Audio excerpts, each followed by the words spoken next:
রচন ভাই, সিনেমাটি দেখা হয়েছে? জি জি। কেমন লেগেছে আপনার? ভালো না, ফালতু ভাই। কেন ভাই? ফালতু মুভি, আগাগোড়া কিছুই বুঝলাম না ভাই, ফালতু মুভি এটা। সাইকো থ্রিলার ভাই, এটা গল্পটা তো বুঝতে হবে। হ্যাঁ, গল্পটা বুঝছি ভাই।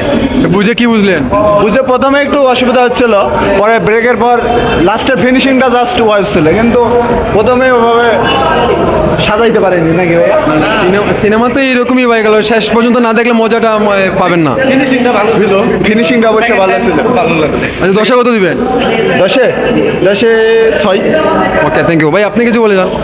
আমার বিষয়টা হচ্ছে আমি প্রথমে বুঝতে পারি না অবশ্য ছবিটা কেমন, বাট সেকেন্ড টাইম খুবই ভালো লাগছে, ফিনিশিংটা ভালো ছিল, ভালো লাগছে, ফিনিশিংটা অসাধারণ ছিল।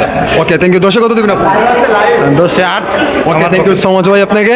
কারণ হ্যাঁ ভাই, আপনি কিছু বলবেন? ছবিটা খুব ভালো ছিল, লাস্টে ফিনিশিংটা খুব ভালো। ওকে ওকে, থ্যাংক ইউ সো মাচ ভাই।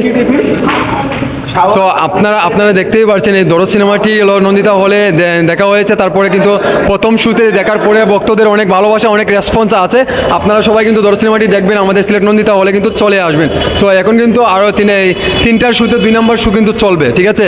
এখন দ্বিতীয় শু চলবে এখন আমাদের সিলেট নন্দিতা হলে। এখন আসছে, কেউ বেরিয়ে যাচ্ছে দেখে। তারপরে এখন অনেক অনুভূতি, কারণ দরদ সিনেমাটি এত জোশ হয়েছে, মারাত্মক লেভেলের। সো বন্ধুরা, ভিডিওটি অবশ্যই ভালো লাগলে শেয়ার করবেন।